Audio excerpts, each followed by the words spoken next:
بسم اللہ الرحمن الرحیم۔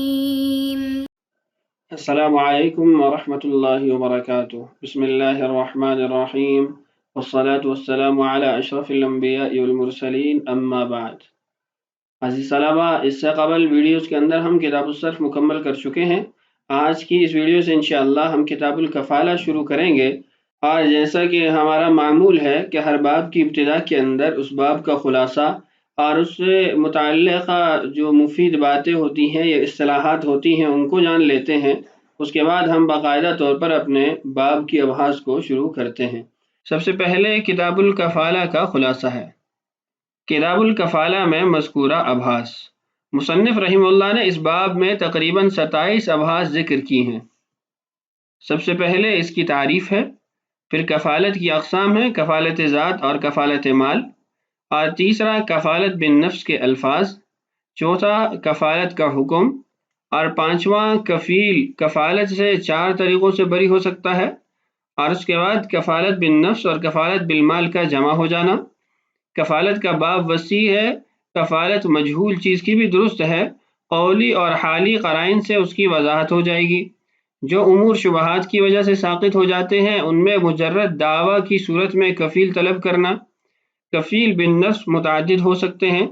کفالت بالمال کا بیان، کفالت بالمال کے الفاظ، کفالت بالمال کو شرائط پر معلق کرنا، مال مجہول کی کفالت، کفالت بالمال سے متعلقہ 4 احکام۔ وہ احکام یہ ہیں: مدعی کفالت کے بعد کس سے قرض کا مطالبہ کر سکتا ہے؟ کفیل اصیل سے کب قرض کا مطالبہ کر سکتا ہے؟ اصیل یا کفیل کو معافی یا ڈھیل دی جائے تو اس کی کیا صورتیں ہوں گی؟ کفیل کا مکفول لہو سے صلح کی 3 صورتیں، اور اس کے بعد اگلی بحث ہے کفالت سے بری ہونے کی 2 صورتیں۔ 8 چیزیں جن کی کفالت درست نہیں۔ اصیل نے کفیل کو وقت سے قبل مال حوالے کیا، اس کا کیا حکم ہوگا؟ اصیل کا کفیل کو بیعینہ کے ذریعے قرض ادا کرنے کا حکم۔ کفالت میں قضاء قاضی کا ذکر کرنا اور اصیل کی عدم موجودگی میں کفیل پر دعویٰ کرنا۔ مطلقاً کفالت میں اصیل کی عدم موجودگی میں کفیل پر دعویٰ کرنا۔ کفالت درک کا حکم، مختلف معانی کا احتمال رکھنے والے الفاظ سے کفالت کی ذمہ داری لینا۔ کفالت کے باب میں ہر وہ چیز جو شریعت کے حکم کو تبدیل کر رہی ہو وہ غیر معتبر ہے۔ اجتماعی قرضوں کی کفالت، یعنی ایسے قرضے جو حکومت کی طرف سے یا دیگر ایسے اجتماعی قرضے جو سب پر لاگو ہوتے ہیں۔ مدت ادائیگی میں کفیل اور مدعی کا اختلاف۔ 4 صورتیں جن میں 2 آدمی ایک دوسرے کے کفیل بنتے ہیں، اور اس باب کی آخری بحث ہے غلام کا کفیل یا مکفول عنہ بننے کی 3 صورتیں۔ ان تمام ابحاث کو ہم انشاءاللہ کتاب الکفالہ کے اندر پڑھیں گے۔ کتاب الکفالہ سے متعلقہ کچھ مزید باتیں دیکھ لیجئے۔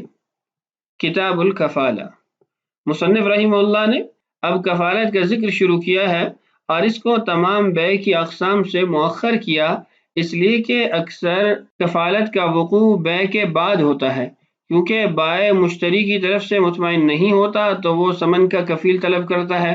اسی طرح مشتری بائع کی طرف سے مطمئن نہیں ہوتا تو مبیع کا کفیل طلب کرتا ہے۔ تو جب کفالت کا وجود بیع کے بعد ہے تو ذکر کرنے کے اعتبار سے بھی کفالت کو مؤخر کیا ہے۔ یہ تو تھی مناسبت ماقبل ابواب کے ساتھ۔ اس کے بعد کچھ مزید باتیں نیچے لکھی ہیں، ان کو بھی دیکھ لیتے ہیں۔ کفالت کے بارے میں 10 اشیاء جاننی چاہیے۔ لغوی معنی، کفالت کا لغوی معنی ذمہ دار ہونا اور ملانا ہے۔ شرعی معنی، کفالت کے شرعی معنی میں فقہاء کرام کا اختلاف ہے۔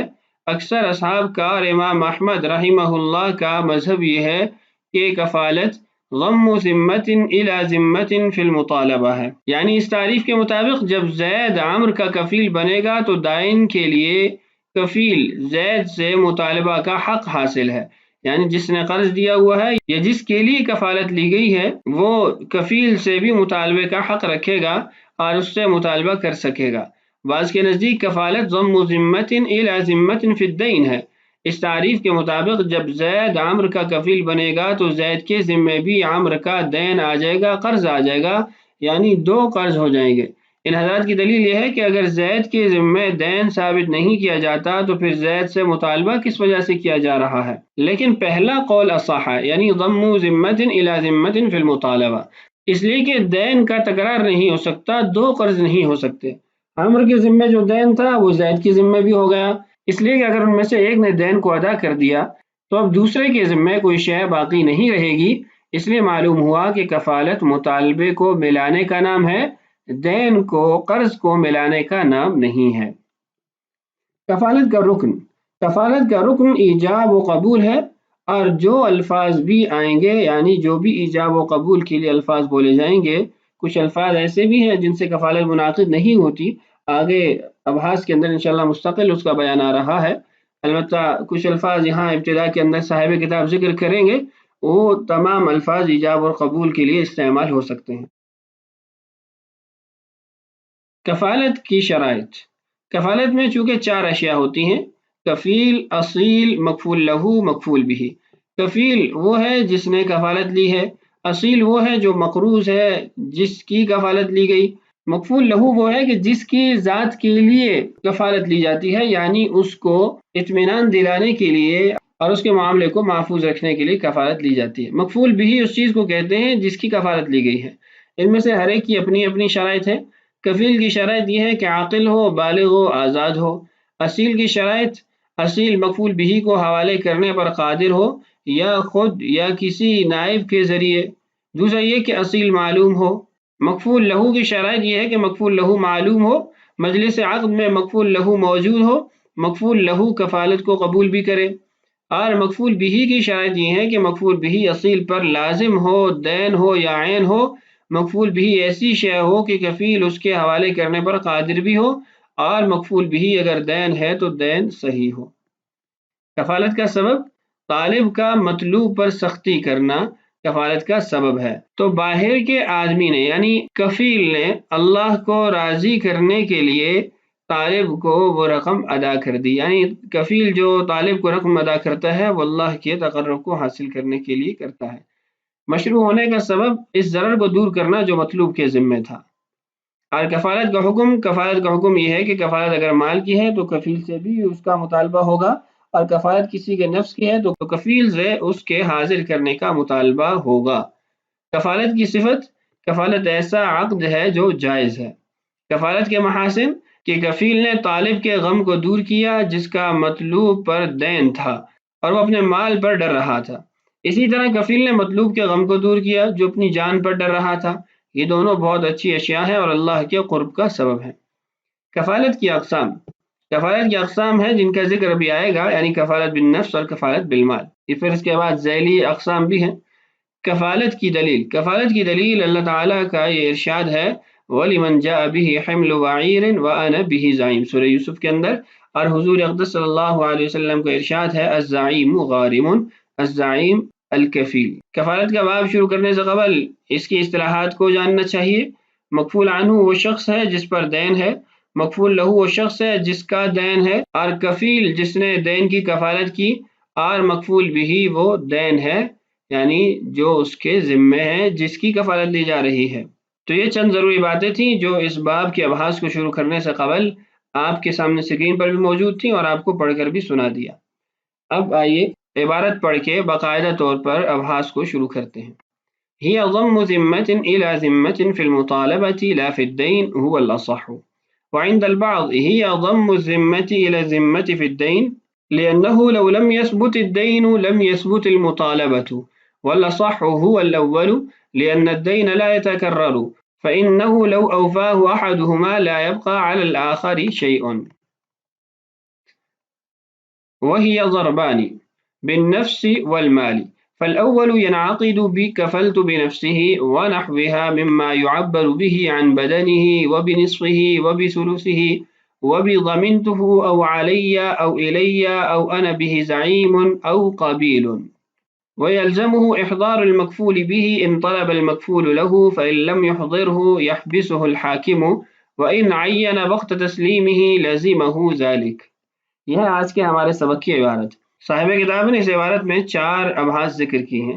سب سے پہلی بحث وہ کفالت کی تعریف ہے، دوسری کفالت کی اقسام، کفالت بالنفس اور کفالت بالمال، اور تیسرا وہ الفاظ جن سے کفالت بالنفس منعقد ہوتی ہے، اور چوتھا کفالت کا حکم، یعنی جب کفالت بالنفس کی ذمہ داری لی گئی تو اس کا کیا حکم ہوگا۔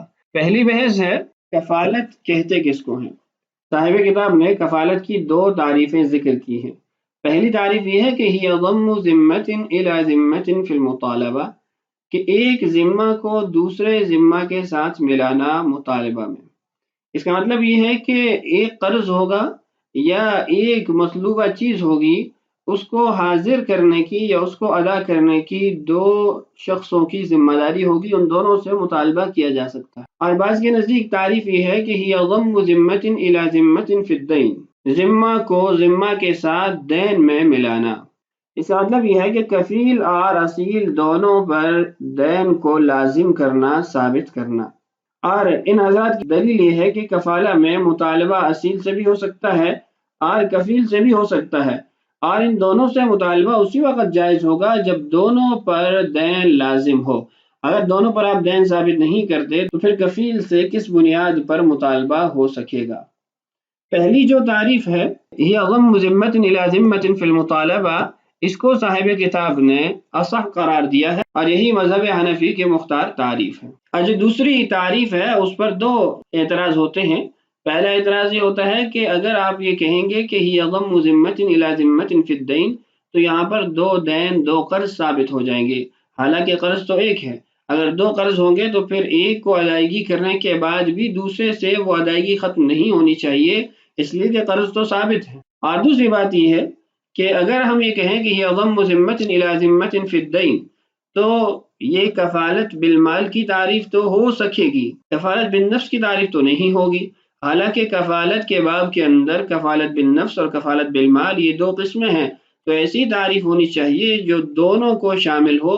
اس لیے ہی ضم ذمت الی ذمت فی المطالبہ یہ دونوں اعتبار سے درست ہے کہ اس سے دو قرض بھی لازم نہیں آتے، اور اسی طریقے سے کفالت بالمال اور کفالت بالنفس دونوں اقسام اس کے اندر شامل ہو جاتی ہیں۔ آئیے عبارت پڑھیے، اس کا ترجمہ کرتے ہیں۔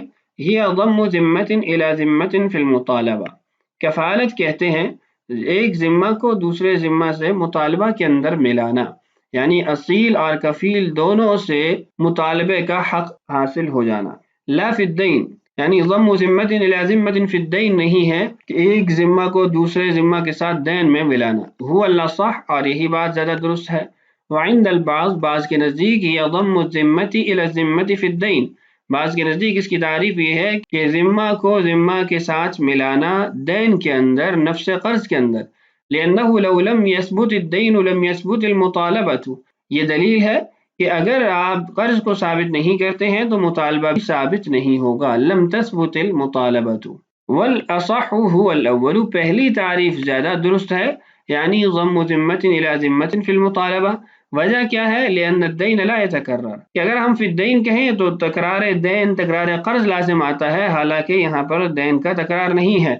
کیسے نہیں ہے؟ فإنه لو وفاه أحدهما لا يبقى على الآخر شيء، کہ اگر ان دونوں میں سے ایک بھی ادائیگی کر دیتا ہے تو دوسرے سے بھی وہ ادائیگی ختم ہو جاتی ہے، اس سے مطالبہ نہیں ہو سکتا۔ تو اگر فی الدین کہیں گے تو دو دین لازم آئیں گے، پھر دونوں سے اس کی وصولی کی جائے گی، جب تک دونوں سے وصولی نہیں ہوگی تو معاملہ مکمل نہیں ہوگا۔ اس کے بعد ہے کہ کفالت کی اقسام کیا ہے۔ تو کفالت کی دو اقسام ہیں، کفالت بالنفس اور کفالت بالمال۔ کفالت بالنفس کا مطلب یہ ہے کہ کفیل اس شخص کی ذات کا ذمہ دار ہوتا ہے۔ مثلا وہ یہ کہتا ہے کہ اگر زید فلاں وقت میں تمہارے پاس حاضر نہ ہوا یا کل تک اس نے دین کی ادائیگی نہ کی تو میں اس کو حاضر کروں گا۔ تو یہاں پر آپ دیکھیے اس کی ذات کو حاضر کرنے کی کفالت دی جا رہی ہے۔ اور کفالت بالمال یہ ہوتی ہے کہ کفیل اس شخص کے مال کا ضامن بنتا ہے، ذمہ دار بنتا ہے۔ مثلا وہ یہ کہتا ہے کہ اگر خالد نے کل تک تمہارا قرض ادا نہ کیا تو میں ذمہ دار ہوں۔ تو یہ دو قسمیں ہیں، وہی ضربانی، کفالت کی دو قسمیں ہیں، بالنفس یعنی کفالت بالنفس اور کفالت بالمال۔ صاحب کتاب کی ترتیب یہ ہے کہ پہلے کفالت بالنفس کو تفصیل سے بیان کریں گے اور اس کی ابحاث کو بیان کرنے کے بعد کفالت بالمال کو بیان کریں گے۔ تو یہاں سے کفالت بالنفس کا بیان شروع ہو رہا ہے۔ اس کے بعد صاحب کتاب نے ان الفاظ کو بیان کیا ہے جن الفاظ سے کفالت بالنفس منعقد ہو سکتی ہے۔ تو یہاں پر مختلف قسم کے کلمات صاحب کتاب نے ذکر کیے ہیں۔ کچھ کلمات ایسے ہیں جو صریح ہیں، جن کی مزید وضاحت کی یا اس کو بیان کرنے کی ضرورت نہیں ہے، اور کچھ ایسے ہیں کہ جو جز شائع ہیں جس سے پورے بدن کو مراد لیا جاتا ہے، اور کچھ ایسے ہیں کہ کسی ایسے جز کو بیان کرنا جس سے پورا بدن مراد لیا جاتا ہے، اور کچھ صیغہ التزام ہے جس سے کوئی چیز اپنے اوپر لازم کی جاتی ہے۔ تو مختلف قسم کے کلمات صاحب کتاب نے یہاں ذکر کیے ہیں، آئیے ذرا ان کو پڑھتے ہیں۔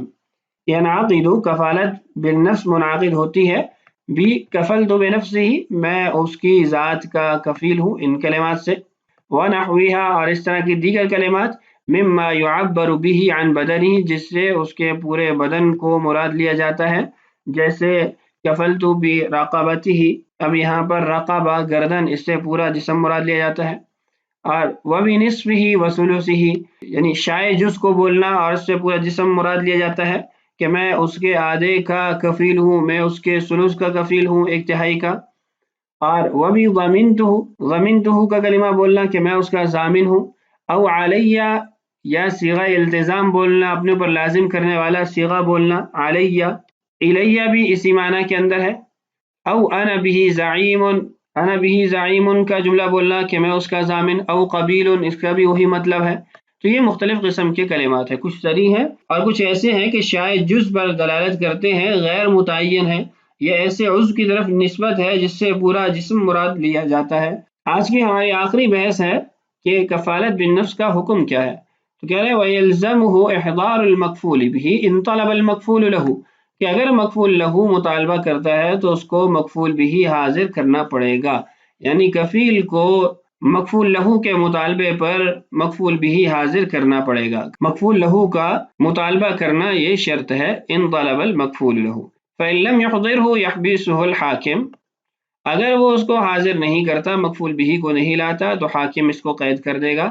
وَإِنْ عَيَّنَ وَقْتَ تَسْلِيمِهِ لَزِمَهُ ذَلِكَ، اور اگر کوئی وقت طے کیا گیا ہے تو اس وقت کے اندر بغیر طلب کے بھی اس کو حاضر کرنا اس پر لازم ہے، ضروری ہے۔ تو یہ تھی آج کی 4 مباحث، کفالت کی تعریف، کفالت کی اقسام، جن الفاظ سے کفالت منعقد ہوتی ہے، اور اس کا حکم کیا ہے۔ اور اس سے قبل ہم مقدمہ کے طور پر کتاب الکفالہ کی ابحاث کو اجمالی طور پر دیکھ چکے ہیں، اور اس کے ساتھ کفالت کے باب سے متعلقہ مفید باتیں اور اصطلاحات جان چکے ہیں۔ آئندہ ویڈیوز کے اندر انشاءاللہ ہم کفالت کی بقیہ مباحث کو پڑھیں گے۔ اللہ تعالیٰ سے دعا ہے اللہ تعالیٰ ہمیں دین کی سمجھ نصیب فرمائے، اللہ تعالیٰ ہم سب کا حامی و ناصر ہو۔ السلام علیکم ورحمۃ اللہ وبرکاتہ۔